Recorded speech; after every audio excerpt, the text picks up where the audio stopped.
Boa noite, queridos. Graça e paz a todos vocês. Eu convido você a abrir a sua Bíblia junto comigo, Gênesis capítulo 1.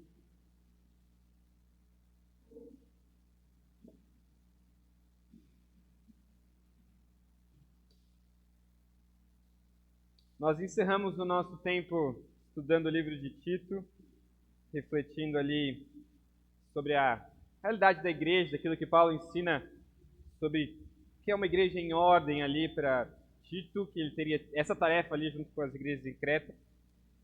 E refletindo um tempo e pensando um pouquinho sobre a realidade da nossa igreja, diante daquilo que os irmãos muitas vezes têm compartilhado das situações, das lutas e do todo aqui do qual a gente vai conversar.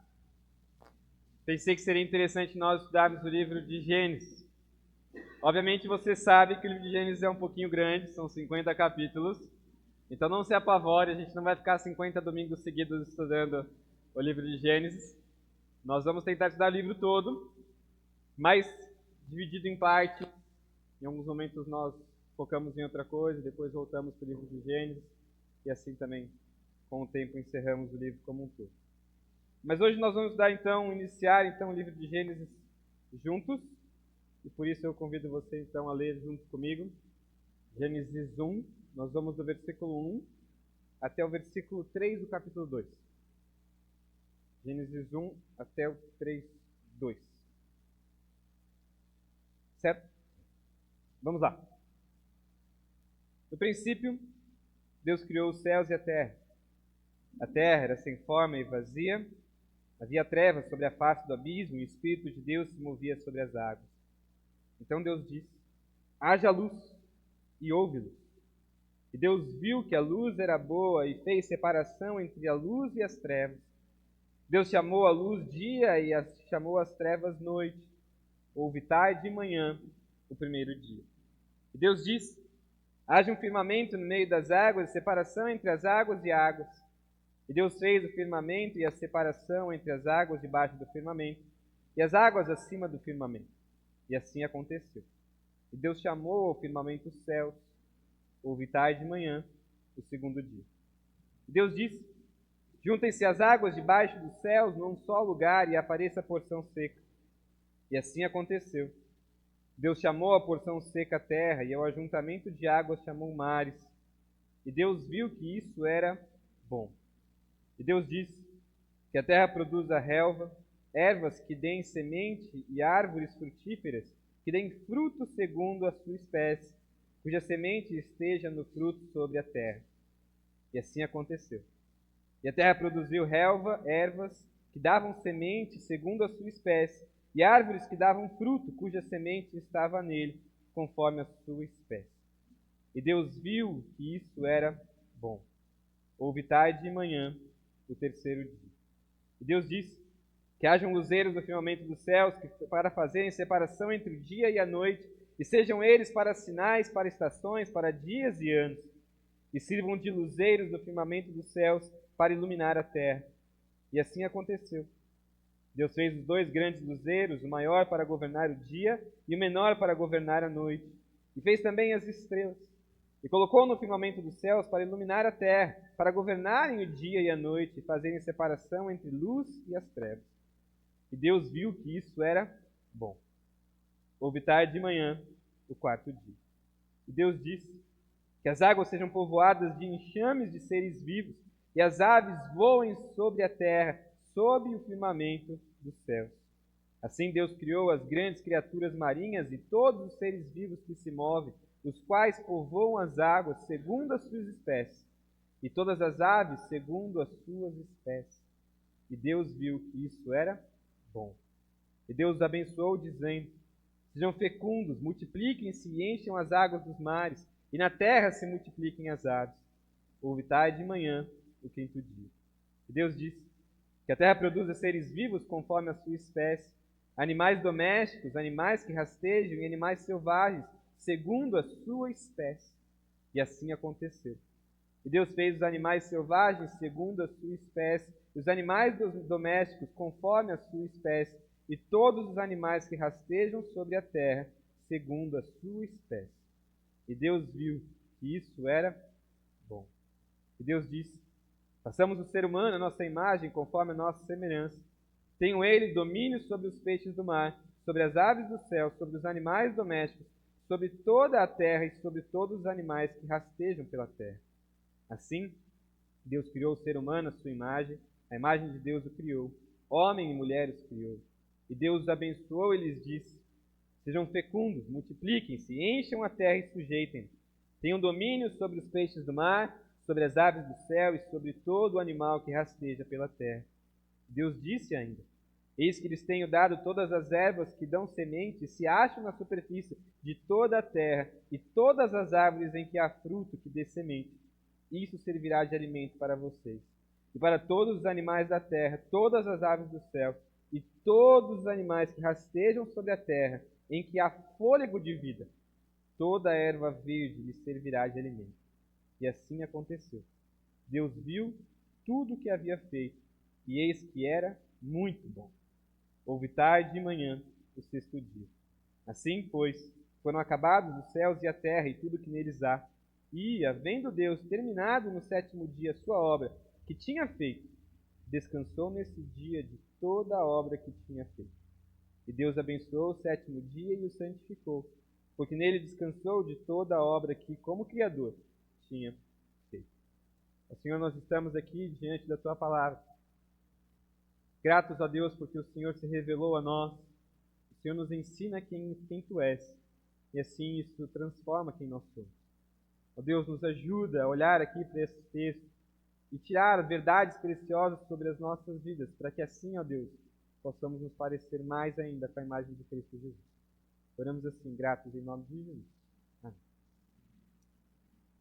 Queridos, uma das coisas que eu percebo cada vez mais que o tempo passa, se você tem aqueles momentos que você reflete sobre a vida, eu já comentei algumas vezes sobre isso na EBD, e o que eu percebo é que nós sofremos. Todos nós, em alguma realidade, estamos sofrendo. Se nós tivéssemos algum tipo de competição aqui, de dizer quem está mais sofrendo, de certa forma, nessa competição todos nós estaríamos inscritos. Porque em alguma escala isso faz presente. Seja talvez até mesmo que você está vivendo num momento em que realmente está tudo bem. Você pode ficar talvez na expectativa de que alguma coisa vai acontecer. Estava conversando com meu cunhado agora à tarde e ele estava vivendo uma realidade onde parece que está tudo dando errado. E aí um amigo dele chegou para ele e falou assim: nossa, eu conversei com a minha esposa esses dias, está tudo acontecendo tudo certo, né? Mas parece que fica meio que instável, né? Porque você fica, não, mas alguma coisa vai acontecer. Porque, queridos, a realidade é que o sofrimento se faz presente. Mesmo que talvez em momentos da vida como um todo, nós possamos passar momentos muito bons, mas o sofrimento se faz presente. Isso não deveria nos surpreender. O que na verdade deveria nos surpreender é por que nós não sofremos tanto. Porque nós vivemos uma realidade onde o sofrimento se faz presente no corpo, se faz na natureza, se faz presente em todos nós. Nós vivemos, em alguma realidade nós sofremos. Ou certamente, um dia você irá sofrer. Seja na morte com de outras pessoas, ou seja até mesmo a sua morte, que se aproxime em algum momento. Por que existe algo errado em nós? Como que nós chegamos nesse erro? E na tentativa de responder de como que nós chegamos a viver uma realidade onde sofrer é normal, mesmo que a gente não goste, mas é normal, faz parte da vida. Por que chegamos neste erro? E tentando responder talvez a esse pensamento que provavelmente você em algum momento já pensou sobre.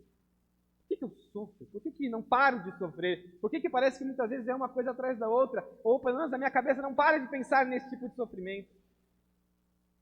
Eu acho que para nós tentarmos buscar uma resposta para isso, nós precisamos começar do começo.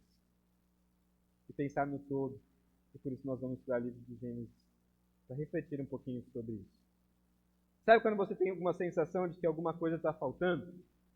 Como se você tivesse esquecido algo?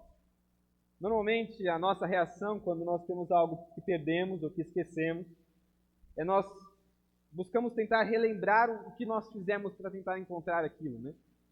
Perdi meu celular, e aí você não faz ideia de onde. Aí você começa a relembrar os passos para que então você consiga entender o momento que você perdeu e encontrar então o seu celular ou alguma coisa que você tem.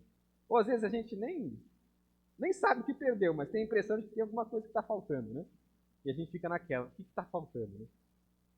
É nesse sentimento então que nós vamos tentar revisar os nossos passos para ver o que de fato nos causou aquilo que nos falta. A realidade do pecado, a realidade do sofrimento, a realidade do nosso coração. Por isso nós vamos olhar desde o começo para ver como que nós chegamos aqui hoje, para essa realidade em que vivemos. Mas antes de introduzir aqui e pensar no texto que nós acabamos de ler, é importante nós pensarmos sobre algumas coisas. Primeiro que o livro de Gênesis ele é um livro escrito por Moisés. E ele é escrito especificamente para o povo que saiu do Egito e agora está vivendo no deserto. É para um povo que viveu escravo no Egito, diante de uma realidade de muitas divindades, onde até mesmo o principal deles era o próprio faraó. Era considerado um deus ali naquela realidade. Tinha deuses para todas as coisas, seja para a vida, seja para a água, seja para o alimento, seja até mesmo para a morte. E agora esse povo foi tirado por este Deus, levado para o Egito, para o deserto, onde Deus agora vai formar o seu povo e vai dizer, olha, vocês são meu. Deixa eu dizer para vocês como é que vocês chegaram aqui. Por isso que Gênesis 1 começa dizendo para a gente essa realidade. O livro de Gênesis também, ele não é um livro científico. O que eu quero dizer com isso? Que nós não podemos, na busca de querer ler o livro de Gênesis, tentar encontrar as respostas para todos os aspectos científicos. Isso não estou dizendo que aquilo que está escrito aqui é mentira, não é isso.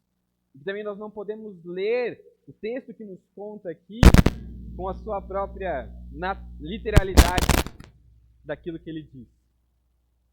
Nós podemos compreender que esse texto aqui nos conta a verdade de um Deus que criou todas as coisas, da forma como criou, e podemos confiar nisso.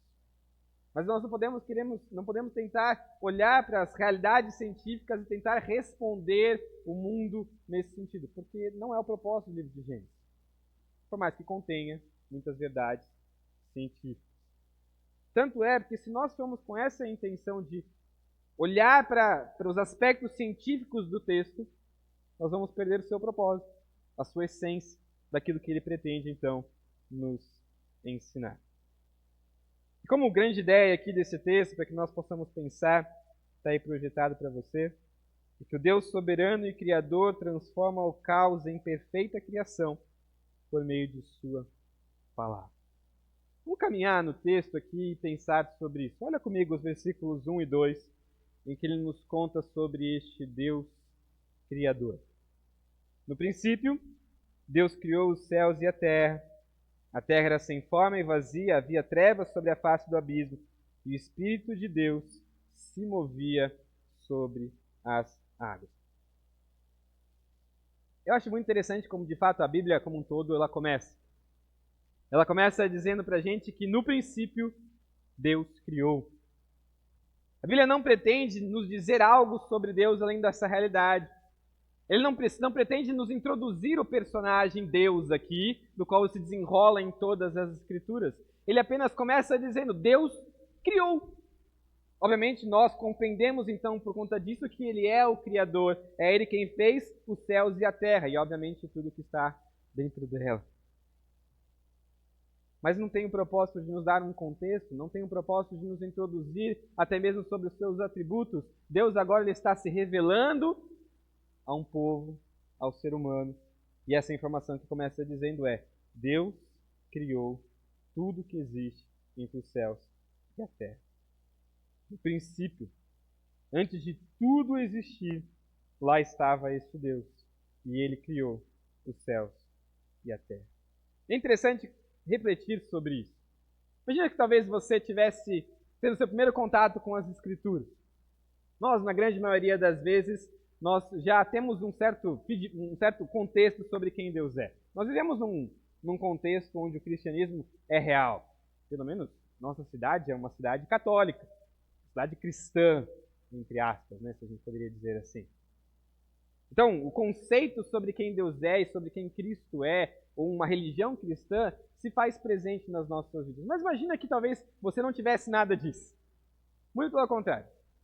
Se esvaziasse a sua mente, você não soubesse nada sobre um Deus judaico-cristão ou algo assim do tipo. E você começa a ler a palavra de Deus. Nós, muitas vezes, já vamos direto para os evangelhos, né? Mas você começa a ler Gênesis 1. E aí você se depara com essa realidade.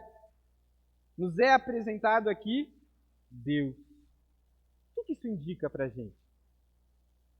Nos indica que este livro aqui vai falar sobre quem? Sobre este Deus. É sobre este Deus que nós agora vamos conhecer. Esse é o propósito do qual a gente vê a realidade de Gênesis 1:1.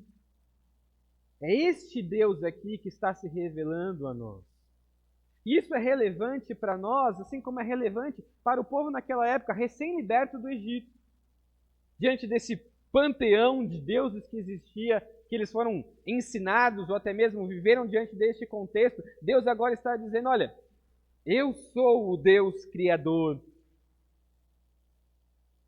Diante de uma visão teológica complexa, vivendo por anos diante de tantos deuses, Deus agora se apresenta, olha, antes mesmo de qualquer outros deuses surgirem, eu já estava lá, neste princípio. E fui eu quem criei os céus e a terra. E agora eles estão conhecendo aquele que os libertou de forma clara e definitiva. Este é o Deus eterno, Criador de todas as coisas. E, queridos, isso nos mostra que o personagem principal das Escrituras é o próprio Deus. Certamente, quando nós vemos na revelação, o progresso da revelação, nós olhamos que tudo isso ainda culmina na pessoa de Cristo Jesus, que também é Deus. Mas isso muda a maneira como nós deveríamos chegar diante deste livro aqui que nós estamos aqui diante de nós. Muda a maneira como eu devo me aproximar e buscar aquilo que ele me diz. De maneira geral, as pessoas buscam diversas coisas ao ler as Escrituras. Buscam talvez uma perspectiva mística, algo poderoso e sobrenatural que possa então mudar a minha vida. Tanto que é por isso que alguns salmos ficam abertos em alguns lugares, achando que só por estar ali aberto algum poder vai sair dali. Outros vão na busca de regras religiosas ou morais, na busca de cumprir aquela vida certinha e correta que as Escrituras ensinam, porque na verdade é um livro de princípios. Não é só isso. Ou, quem sabe, uma lista de coisas a se fazer para vencer algum problema na vida, para conquistar alguma coisa na vida. Algum tipo de sabedoria que te faça enriquecer, ou quem sabe do tipo. A questão é que a pretensão de Moisés e a pretensão das Escrituras não é essa. É como se a Bíblia nos dissesse, este é Deus e vamos conhecer. Este é o Deus que no princípio criou os céus e a terra. E agora eu vou te contar quem ele é. E aí, de Gênesis até Apocalipse, o que nós estamos fazendo é conhecendo quem é este Deus. E assim, entendendo como isso transforma as nossas vidas. Porque nos aponta quem nós somos à medida que conhecemos quem ele é e como nós podemos nos aproximar dele e nos relacionar com Deus. Nós viemos com pretensões erradas sobre o que as Escrituras nos ensinam, sobre qual é a verdadeira intenção dela, nós vamos perder a sua essência e não vamos conseguir compreender de forma clara quem é este Deus. Mas o texto continua no versículo 2 e nos mostra outra realidade sobre o que estava neste princípio da criação dos céus e a terra. Ele diz que a terra era sem forma e vazia. Essa realidade do qual Deus fez naquele momento, num princípio do qual nós não temos necessariamente uma quantidade de anos que nos diga quanto durou este princípio, mas neste princípio, esta terra que havia sido criada, ela era sem forma e vazia. Havia trevas, face do abismo estava ali. Uma realidade de águas, porque o Espírito de Deus se movia sobre as águas que estavam ali. A terra era caótica, sem forma, confusa e em trevas. Um deserto escuro, sem vida e aquoso. Por um período em que a Bíblia não nos pretende revelar, mas este é o contexto do qual Deus inicia a beleza da sua criação. E este Espírito de Deus se movendo sobre as águas, mostrando a sua presença e mostrando que algo está para acontecer, que Deus transformaria aquela realidade. E a partir de então nós começamos a ver a criação a partir do versículo 3.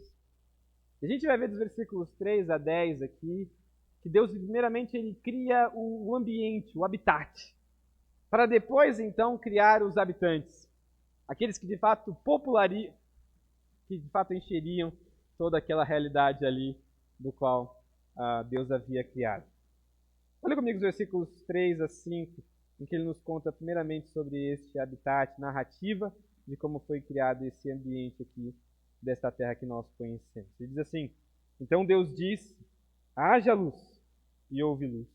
E Deus viu que a luz era boa e fez separação entre a luz e as trevas.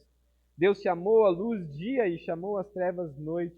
Houve tarde e manhã, o primeiro dia. A primeira coisa que nós vemos aqui que foi criada foi luz e o primeiro dia. É interessante como o texto começa nos dizendo como isso foi criado. Deus disse. Todo o processo de criação é feito por meio da palavra de Deus. Ele diz, ele decreta e tudo surge. Tudo começa então a existir. É o Deus Todo-Poderoso, o Deus Soberano, o Deus Eterno que antes existia, já estava lá. E ele começa a mudar a realidade de caos por meio da sua palavra.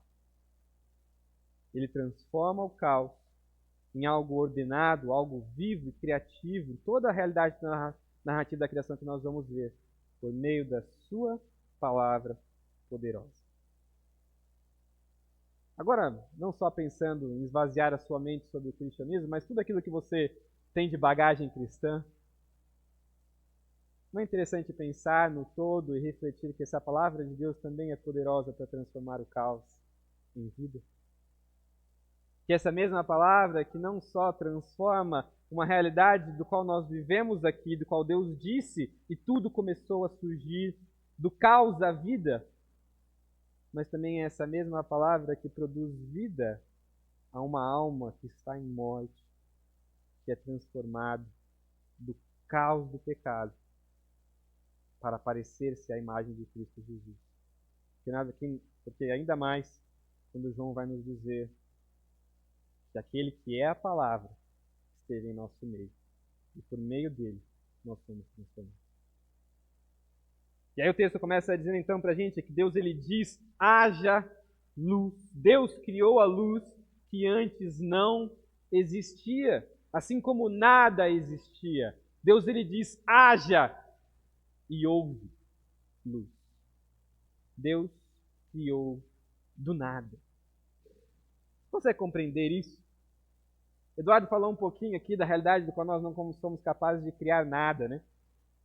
O Eduardo talvez tenha ganhado a semana dele, mas imagina que talvez ele ainda quer ser um pouco mais criativo, né? E aí então ele resolve fazer um poema bonito, né? Criativo, cheio de romance ali, para talvez, né, agradar ainda mais a Elaine. Queridos, nem toda a criatividade que o Eduardo possa ter vai ser algo novo.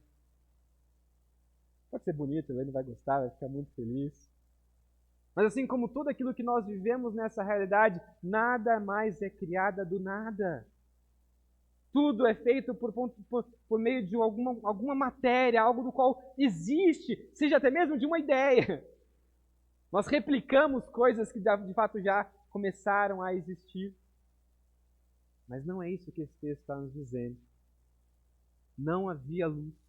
E nenhum tipo de elemento que pudesse trazer a luz. E Deus disse, e houve luz. A luz começou a existir, porque Deus falou. Este Deus cria as coisas sem que nenhuma delas existir. Deus diz e tudo passa a existir.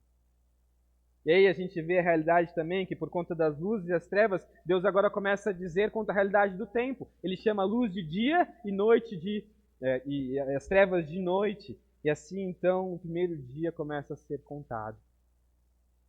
Se encerra, então, o primeiro dia. E aí Deus não só cria a luz, mas agora no versículo 6 ele nos conta o que acontece no segundo dia, em que ele vai mostrar sobre a separação do firmamento. Olha de novo comigo. E Deus diz: haja um firmamento no meio das águas, e separação entre águas e águas. E Deus fez o firmamento e a separação entre as águas debaixo do firmamento e as águas acima do firmamento. E assim aconteceu. E Deus chamou o firmamento os céus. Houve tarde e manhã o segundo dia. Uma vez que a luz é criada separando as trevas da luz, Deus agora usa do segundo dia para organizar este decreto, este deserto caótico e aquoso. Agora, a sua palavra poderosa, ele faz novamente por meio da sua palavra, ele diz, e tudo se separa. As águas do chão são separadas das águas de cima, criando assim um firmamento do qual o texto vai dizer para nós que é chamado de céus. É difícil a gente conseguir compreender, até mesmo nessa visão toda, por conta da palavra em português que é usada para céus, mas o ponto aqui maior é que ele está falando sobre tudo aquilo que está acima daquilo que nós vemos. Quando eu penso céu, eu estou imaginando algo distante muitas vezes, né? Estou vendo lá, talvez, as nuvens lá no alto, muito, muito longe. Mas nós devemos entender aqui o céu, o firmamento no qual o texto está nos dizendo, no sentido de que, ao mesmo tempo como nós vemos as nuvens e os aviões que estão lá em cima, nós vemos também o passarinho que voa no céu, mesmo que a 10 metros de distância. Toda essa realidade que fica acima de nós, essa atmosfera que segura, que firma, que sustenta os céus como se ele não caísse sobre a terra. Deus separa a água aqui e a água de lá. E essa pressão de ar que separa as águas dos mares, que separa a água do mar, as águas das nuvens, nessa realidade do qual nós somos capazes de viver. Manhã e tarde, segundo dia é concluído. E aí chegamos no terceiro dia, versículo 9. E Deus disse: ajuntem-se as águas debaixo dos céus num só lugar, e apareça a porção seca. E assim aconteceu. Deus chamou a porção seca a terra, e o ajuntamento de águas chamou mares, e Deus viu que era bom. Este ambiente caótico agora se torna algo organizado. Não só existe luz, como existe separação de coisas. Não é algo bagunçado, mas é agora em ordem e criatividade. Novamente, por meio da sua palavra, Deus separa agora também a água de porção seca. Não sei se você consegue imaginar as coisas acontecendo. Deus dizendo, e placas tectônicas começam a se movimentar. Vulcões começam a aparecer, montanhas, relevos, realidades rochosas começam então a separar tudo aquilo que é água e começa a se tornar organizado. Novamente, quando ele está dizendo aqui também sobre a realidade de mares, mas nós podemos concluir todo tipo de água. Montes, vulcões, planícies são formadas pelo falar de Deus, assim como também nascentes, rios, lagos, mares e canais são formados por esta divisão. Deus diz e tudo se organiza. Ao finalizar, Deus então olha para tudo isso e contempla e diz que é bom.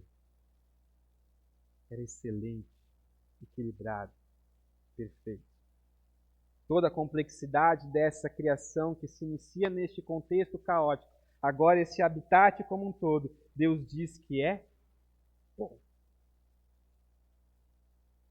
Deus afirma que tudo isso é perfeito, mesmo que ainda incompleto.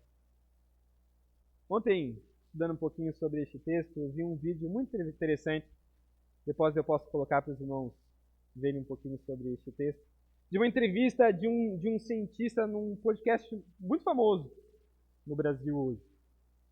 E tal cientista, ele é ateu. Ele não estava ali com o objetivo de evangelizar pessoas, muito pelo contrário. Mesmo que até mesmo no final do vídeo, o entrevistador disse assim, você é quase que um pastor depois do que você está dizendo aí.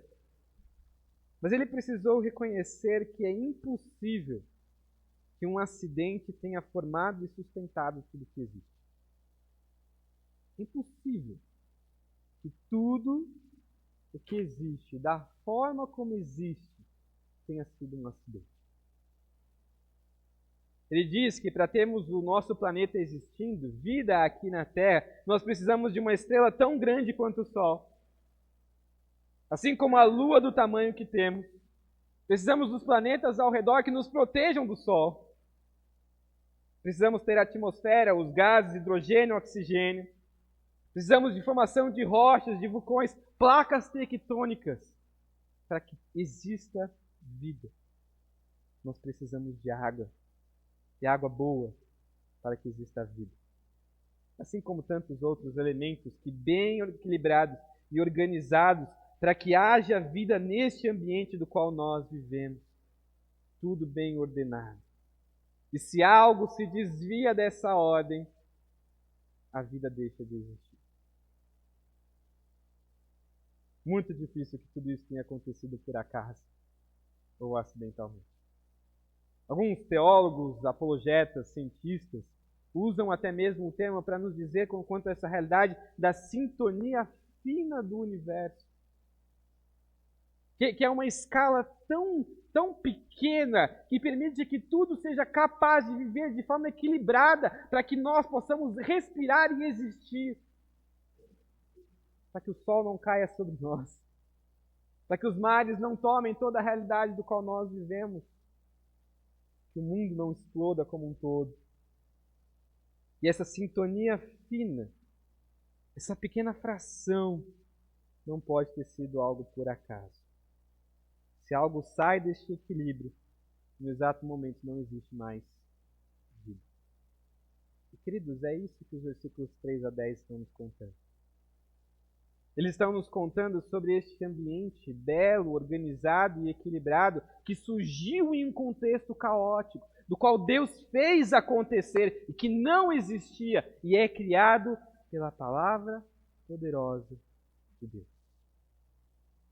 É este Deus que fez o que nós compreendemos e da forma como nós compreendemos. Agora o texto continua para a gente e essa narrativa nos conta agora sobre, já que temos um ambiente, mas ainda não temos vida neste ambiente. O que então começa então a surgir ainda mais para que possa existir vida? Ainda no terceiro dia, o versículo 11, ele nos conta sobre algo que é criado também. Versículo 11 até o 13. E Deus disse que a terra produza relva, ervas que deem sementes e árvores frutíferas que deem fruto segundo a sua espécie, cuja semente esteja no fruto sobre a terra. E assim aconteceu. E a terra produziu relva, ervas que davam semente segundo a sua espécie, e árvores que davam fruto cuja semente estava nele, conforme a sua espécie. E Deus viu que isso era bom. Houve tarde e manhã, o terceiro dia. Deus diz novamente, e algo vivo começa a se formar. A relva, as ervas e as árvores produzem frutos, que tudo surge neste aspecto terroso e geográfico que a gente poderia dizer, mas agora é tomado por vegetação. Começam a produzir sementes, para que essas sementes também caindo nesse próprio solo, começam a produzir outras coisas, e o ciclo continua. Só que algo que é interessante que esse texto repete 2 vezes para a gente, é que tudo isso foi feito segundo a sua espécie. Deus não só cria algo organizado, mas Deus cria algo belo e criativo. Não sei se você percebe muitas vezes a diferença de um homem e de uma mulher. Se ele chegasse para alguns homens e dissesse o seguinte, olha, a gente vai arrumar o salão. Legal, a gente vai arrumar o salão. O que a gente está pensando? A gente vai colocar um monte de cadeira certinho no lugar que tem que estar, mas talvez a gente dá uma limpada, vai deixar as coisas muito bem organizadinhas. Você chega para um monte de mulher e fala, olha, vocês precisam arrumar o salão. Pensar. Nas flores, eu nunca teria pensado em botar uma flor aqui, entendeu? Na decoração, como que é bonito ou que não é bonito. Filhos, a criação de Deus não é só organizada, como é bela. É todo o contexto, é toda essa obra completa. Tanto é porque a realidade do qual nós vemos aqui, nós vemos uma diferença de um Deus criativo que faz plantas de acordo com a sua espécie. Fiz uma pesquisa, aquelas pesquisas assim que hoje a gente ia lá, jogava no Google e ficava olhando, né, várias fontes, né? Hoje eu só joguei no chat GPT e ele respondeu para mim, né? Eu perguntei para ele lá, falei o seguinte, ó, quantas espécies de plantas existem no mundo que a gente vive? Resposta dele que hoje existem descritas, né, catalogadas, cerca de 400 mil espécies de plantas. Estima-se que existam até 450 mil espécies, ou seja, pelo menos 50 mil que não foram catalogadas. Eu não sei se eu consigo dizer 100 delas. Mas por que Deus fez tudo assim? Por que Deus fez todas elas, plantas cada vez mais diferentes uma das outras, com a sua beleza e até mesmo com sua função de forma diferente? Deus faz isso para a sua glória. Porque Ele mostra que Ele é um Deus criador, que organiza todas as coisas, mas também é criativo. Que Ele transforma não uma realidade apenas caótica em algo simplesmente organizado, mas algo organizado e belo. Agora, o que nós podemos fazer diante de tudo isso? Nós lemos um texto no começo do nosso culto que o Eduardo sugeriu para que você decorasse. Salmos 33, 8 e 9, ele diz que toda a terra tema ao Senhor. Que tremam todos os habitantes do mundo, pois Ele falou e tudo se fez. Ele ordenou e tudo passou a existir. Queridos, quando nós olhamos para a vegetação que existe, para a organização das montanhas, para a realidade de mares, de canais, de lagos e rios que são formados nessa realidade do qual nós vivemos, o que nós deveríamos sentir é temor diante deste Deus Criador.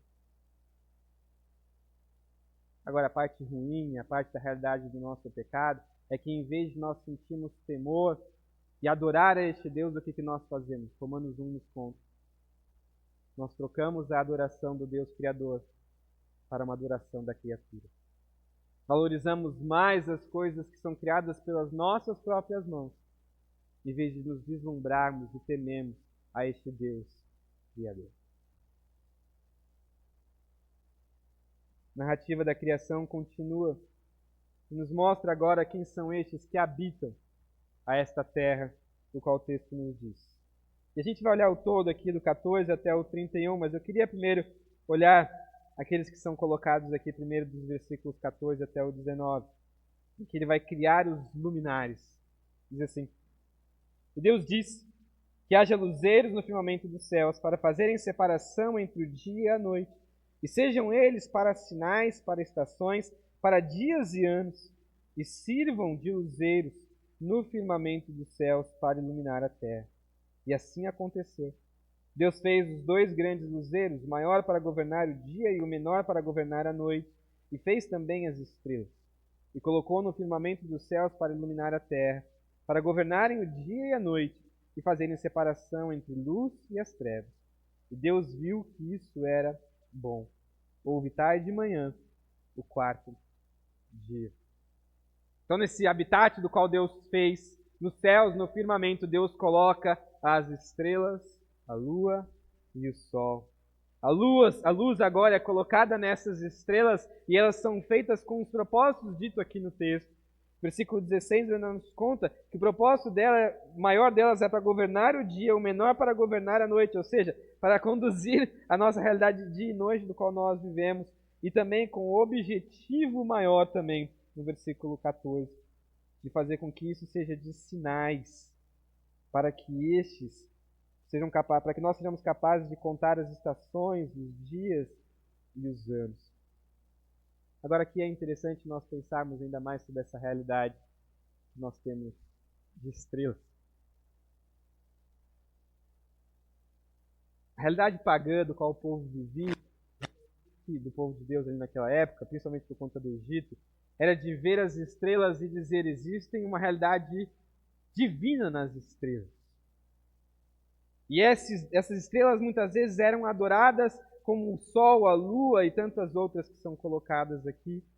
Agora Deus está dizendo, eu sou o Criador delas e elas têm um propósito para que elas lhe sirvam para contar dias. E, queridos, nós precisamos pensar um pouquinho sobre isso. Porque é algo diferente, mas muito parecido. Talvez você pode dizer, não é mais uma adoração. Mas é tão ruim quanto. É a realidade de pessoas que são guiadas por meio de estrelas. Que dizem ser quem são por conta de horóscopos, signos, ou toda uma realidade assim, meio mística do qual a gente vê na realidade do qual nós vivemos. Queridos, isso é tão distante do que a palavra de Deus nos ensina. Deus nos criou, assim como criou todas as estrelas que existem, os planetas, todo o universo que está lá fora, até mesmo o qual nós não compreendemos e não conhecemos. Maior o sol, a menor a lua, eles para governarem. As estrelas, então, se referem ainda mais toda a realidade do universo, do qual muitas vezes nós podemos até ser simplistas e falar, são só as estrelas que nós enxergamos. Não, Deus fez outras coisas que nós podemos só compreender por telescópio, telescópios magníficos, que olham coisas longe, muito, muito longe. Por que Deus fez isso? Para a sua glória.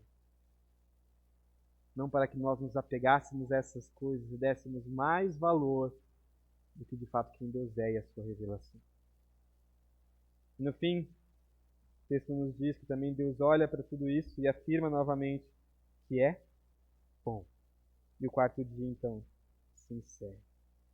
Segundo a realidade dos habitantes aqui da terra, do qual é criado para nós aqui, é os versículos 20 até o versículo 23, onde criaturas marinhas e aves são criadas.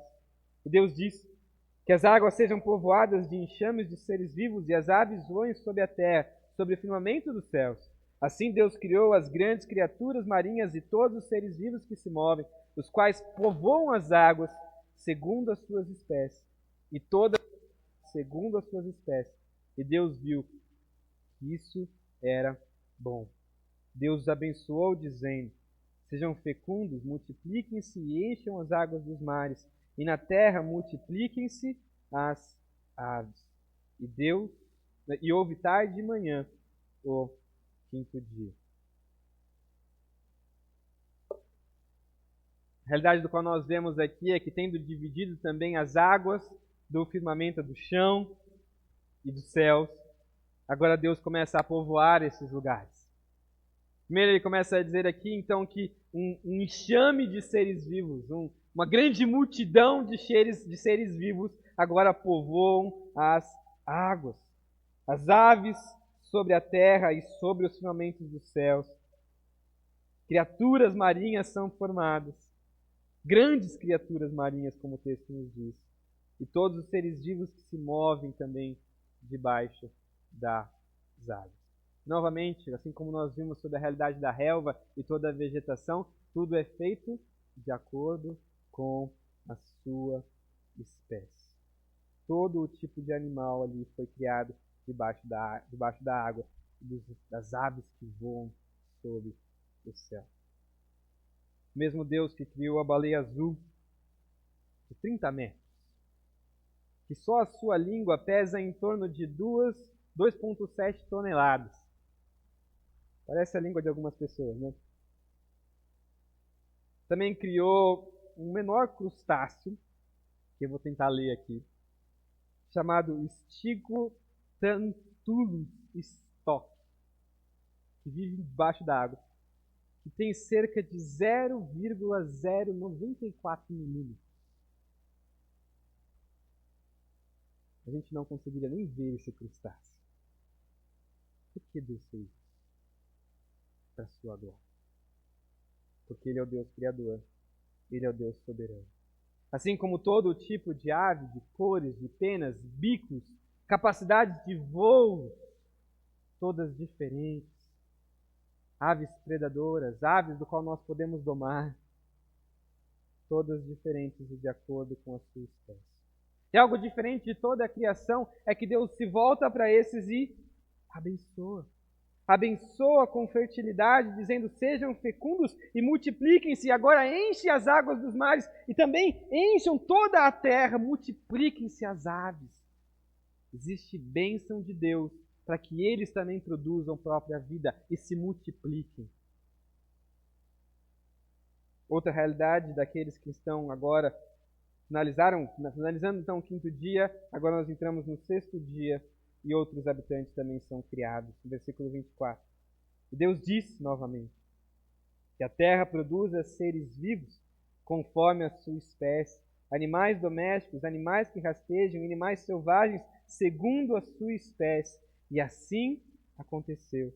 E Deus fez os animais selvagens segundo a sua espécie, os animais domésticos conforme a sua espécie, e todos os animais que rastejam sobre a terra segundo a sua espécie. E Deus viu que isso era bom. Sobre a terra, esta do qual Deus encheu de toda a vegetação, Ele agora povoa com animais. Todo tipo de animal.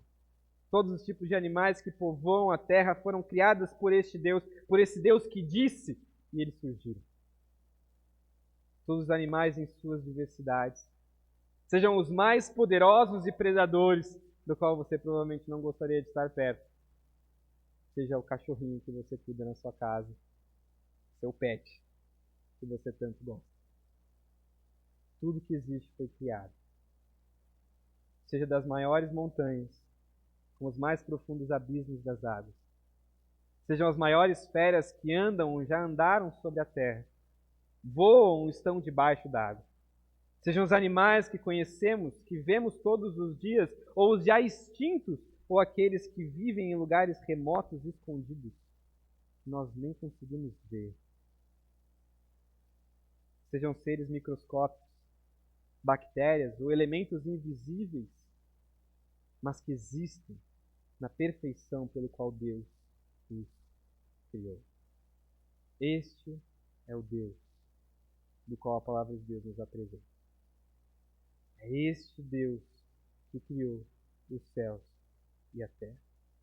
Tudo isso para nos mostrar o poder soberano deste Deus criativo e que cria por meio da sua palavra. Só que ainda falta algo especial na criação.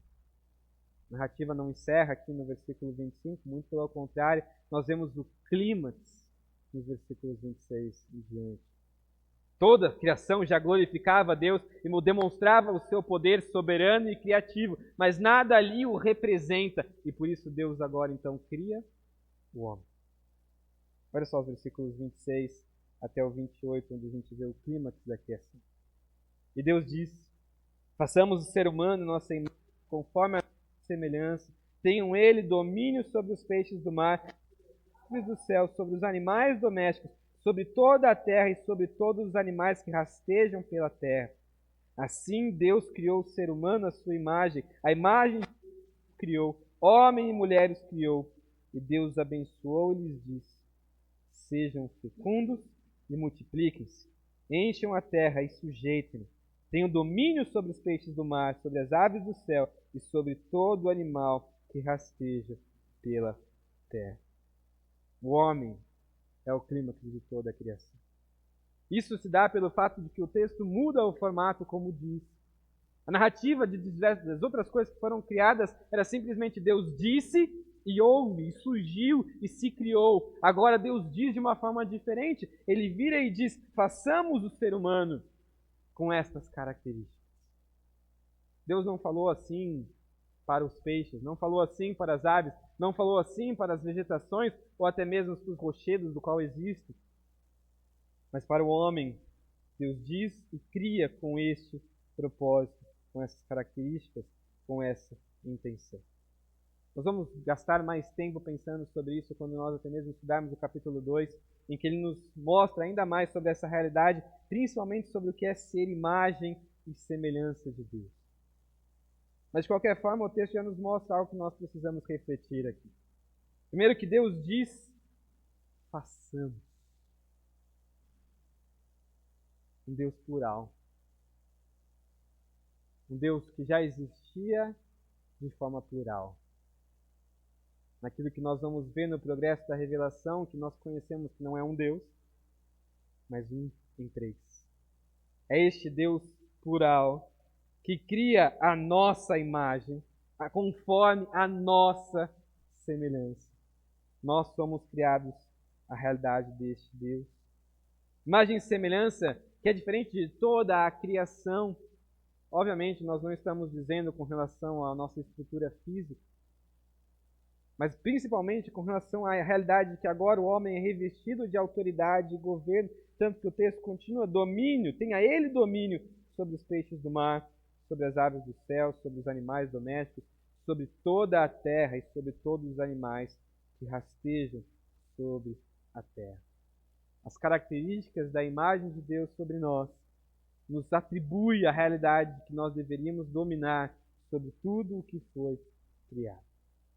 Mas nós precisamos pensar um pouquinho sobre o que consiste essa imagem de Deus em nós. E penso que talvez três aspectos podem trazer essa realidade sobre nós. Primeiro, de que a imagem de Deus nos fazem sermos seres relacionais. Nós somos seres capazes de comunicação, de relacionamento, e diferente do restante da criação. Nós somos seres capazes de moralidade. Nós conseguimos definir o que é certo ou errado. Esses dias eu descobri que se um cachorrinho pequeno ele ficar muito tempo em casa, sem comida, a primeira coisa que ele vai tentar fazer é te comer. Depois de tantos anos. Eu tenho um salsicha, então eu estou lascado.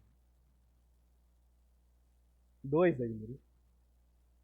Nós conseguimos entender que o ser humano não é para ser comido. Que um assassinato é crime. Deus não se agrada. Temos a realidade da moralidade sobre nós. Assim como também um terceiro aspecto é que nós somos seres criados para representação. Nós dominamos sobre o restante da criação.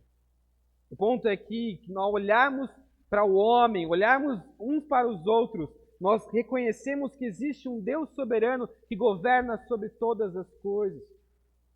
Nós representamos a este Deus. E aqui também está um argumento do porquê que Deus ele não quer que nós façamos imagens para o adorar. O primeiro delas é porque todas as coisas foram criadas e nós não conseguimos criar algo que represente Deus a partir de que nós somos seres criados. Toda a nossa compreensão vai ser daquilo que é criado, então não tem como. Mas também porque Ele mesmo nos criou a sua imagem. Deus não nos quer que nós façamos imagem dele, uma vez que Ele nos fez a sua imagem. Não para que nós adorássemos uns aos outros, não é isso. Mas para que nós olhássemos uns para os outros e disséssemos: existe um Deus soberano que merece sim ser adorado. Nós dominamos, nós sujeitamos a terra como representantes deste Rei Celestial que deve ser adorado. Da mesma forma como Ele faz todos os animais, Deus abençoa com fertilidade, dizendo para que nós possamos ser fecundos, multiplicando-se, enchendo a terra e assim também tendo domínio sobre todas as coisas que foram criadas. A realidade é que vemos que esta bênção agora nos é dada para que em toda a terra fossem encontrados filhos fiéis que o representam sobre a terra. Essa é a bênção de Deus ao homem. E assim também existe uma outra bênção que o texto termina dizendo no versículo 29 até o versículo 31, em que ele diz assim: Deus disse ainda: eis que lhes tenho dado todas as ervas que dão semente e se acham na superfície de toda a terra, e todas as árvores que dá fruto que dê semente. Isso servirá de alimento para vocês e para todos os animais da terra, todas as aves dos céus e todos os animais que rastejam sobre a terra, em que há fôlego de vida. Toda a erva verde lhes servirá por alimento. E assim aconteceu. Este Deus não é só um Deus criador, mas é um Deus provedor. É um Deus que diz como nós podemos ser sustentados. E Ele provê não só para a realidade de cada um de nós, como também sobre toda a criação. É isso que Ele nos diz nesse versículo. Ele dá todas as ervas, tudo o que existe, para que sirva de alimento, não só para nós, como também para toda a criação. Deus é o soberano Criador e sustentador de toda a criação.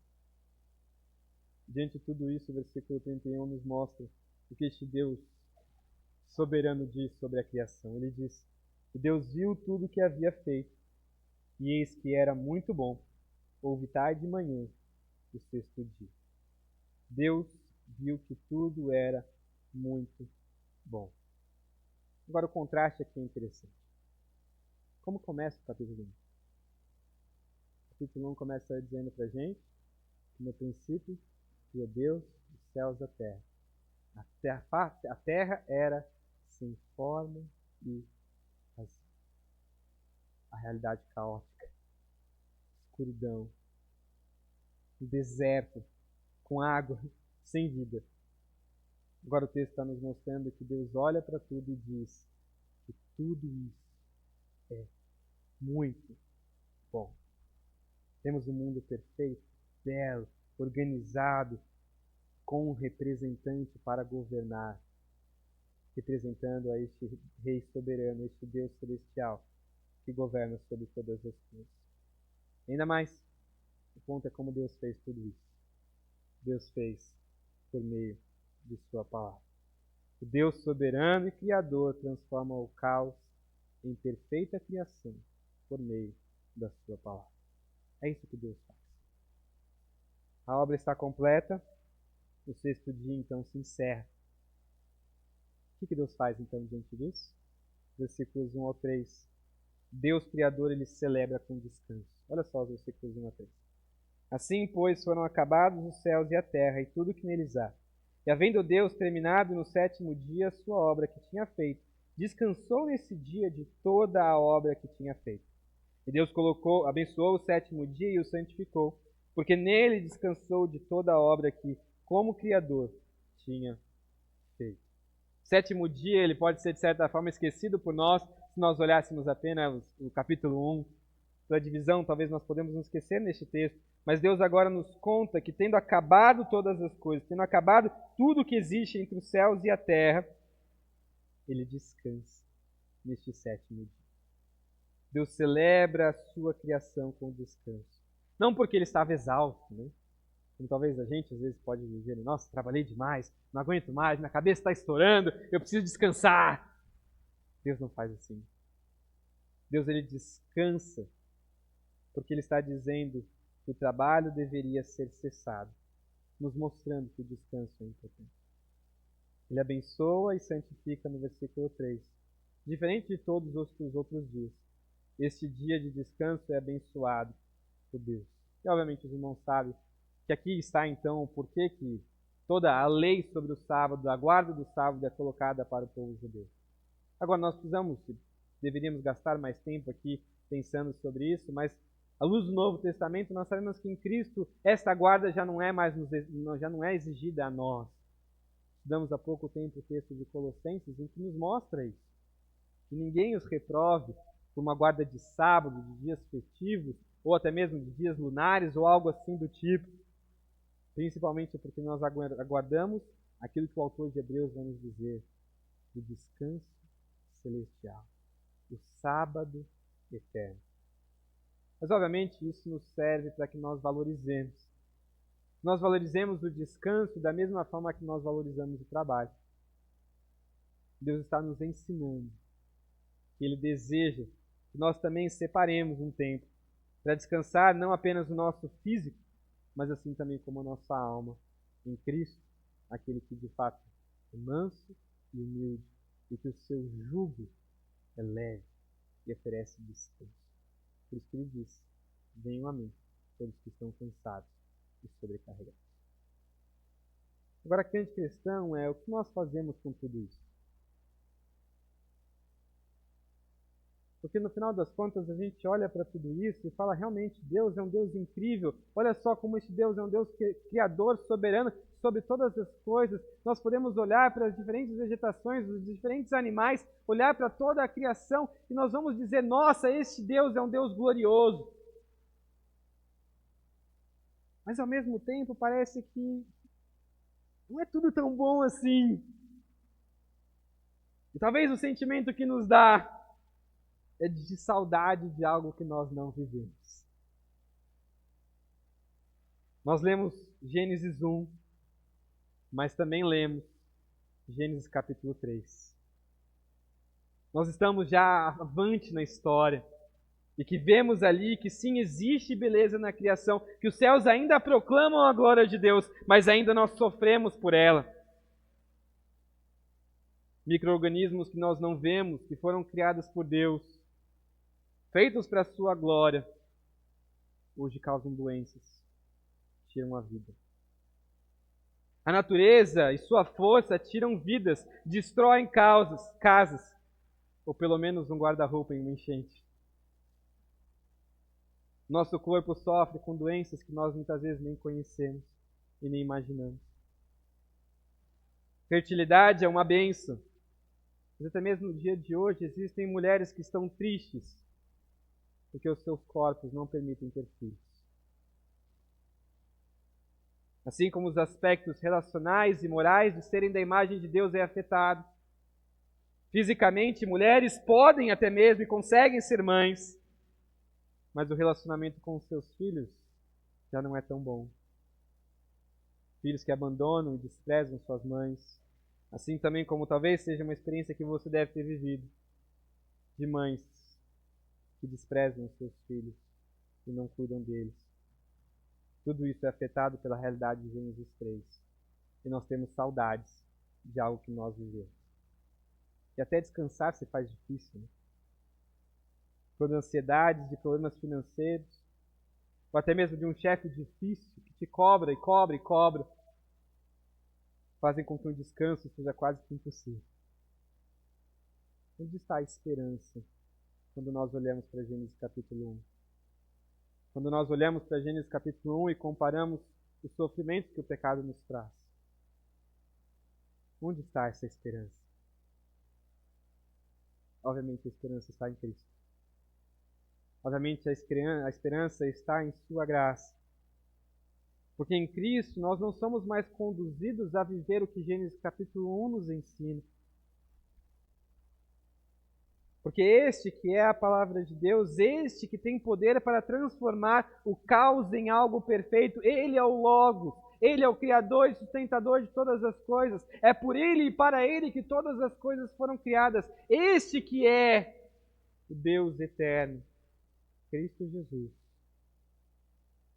Ele vai nos transformar em algo do qual não é numa realidade terrena, mas a partir de hoje uma nova criação. Paulo nos ensina isso em 2 Coríntios 5:17. E assim, se alguém está em Cristo, é nova criatura. As coisas antigas já passaram e eis que se fizeram novas. Hoje as nossas vidas experimentamos não daquilo que Gênesis 1 nos conta, mas daquilo que nós temos em Cristo Jesus. Assim também como a nossa maior expectativa é como as nossas Bíblias terminam. Gênesis 1, versículo 1 e 2 nos conta o caos que existe na Terra. Assim como os finais do capítulo 1 vai nos dizer sobre esse mundo organizado e belo, do qual Deus diz que é muito bom. Mas o pecado vem e toda a criação é afetada. O que Deus vai fazer com tudo isso? Gênesis 1 nos conta o caos. E Apocalipse 21 nos conta sobre novos céus e nova terra. Não mais o que é Gênesis 1, mas aquilo do qual nós vamos experimentar, que é muito melhor. Que glorifica ainda mais a este Deus, e do qual nós experimentamos por meio da sua graça, o descanso eterno, para a honra e glória do seu nome. Algo melhor, mais belo, e ainda mais, sem a possibilidade de ser afetado pelo pecado. É isso que nós vamos experimentar diante de tudo isso. Nossa esperança está nesta nova criação e não na antiga. Nossa esperança está naquilo que Cristo Jesus faz por nós. Reconhecemos sim este Deus criativo, poderoso e soberano que transforma o caos por meio da sua palavra. Porque essa sua palavra nos aponta como nós podemos ter redenção em Cristo Jesus. Deus soberano, Criador, transforma o caos em perfeita criação por meio de sua palavra.